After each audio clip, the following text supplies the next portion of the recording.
So I've been thinking about the Apple and Siri announcements from WWDC, which was on the 3rd of June, just gone, and at first I was a bit disheartened by the whole Siri thing.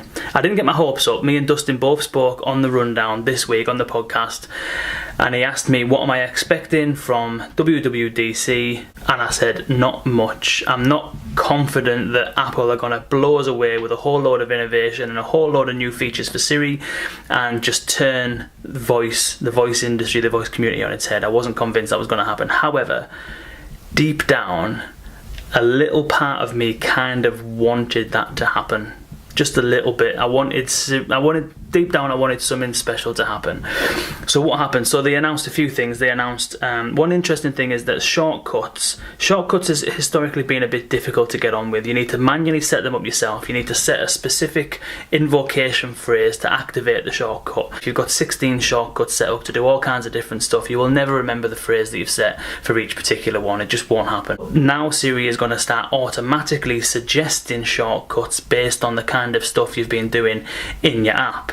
That's decent because it will raise the awareness of shortcuts and what shortcuts are. However, there's still going to be that cognitive load there, which is about remembering what it is that you need to do. It's the same kind of thing with Alexa skills and Google Actions.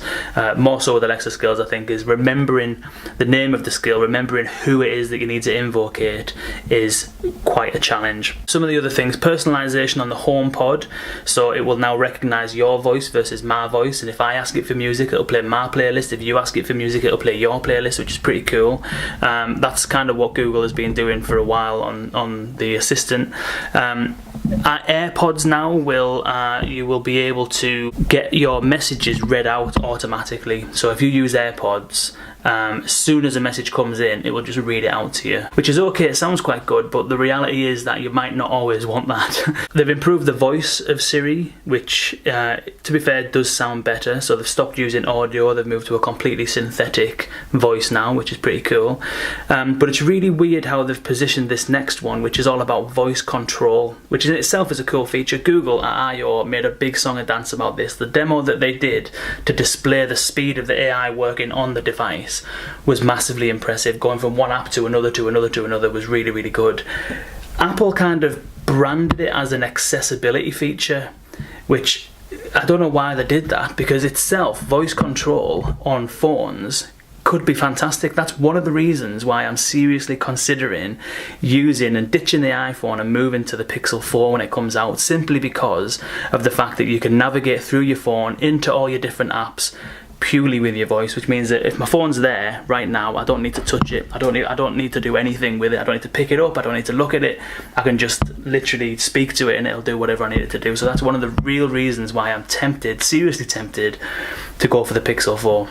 It's weird. It all seems disjointed. You've got a feature on the AirPod, you've got a feature on the HomePod, you've got shortcuts on the iPhone, and then you've got accessibility. It almost seems as though it all should be part of Siri, all should be part of the Siri OS, if you like. But it's almost as if Apple don't see the vision of where voice could go in the future and where it's heading for many other companies like Google.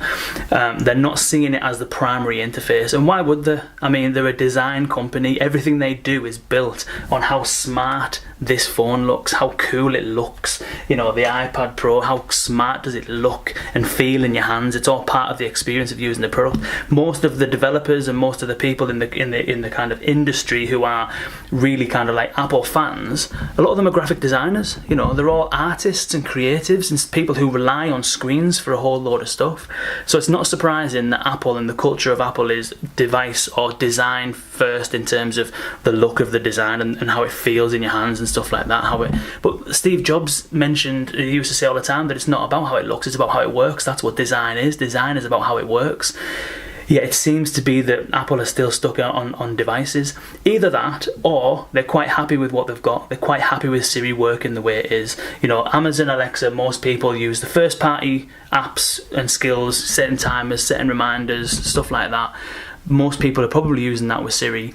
It's Microsoft released the Voice Report 2019, and Siri was the joint top assistant on par with Google Assistant. 36% of the usage in the market is coming from Siri.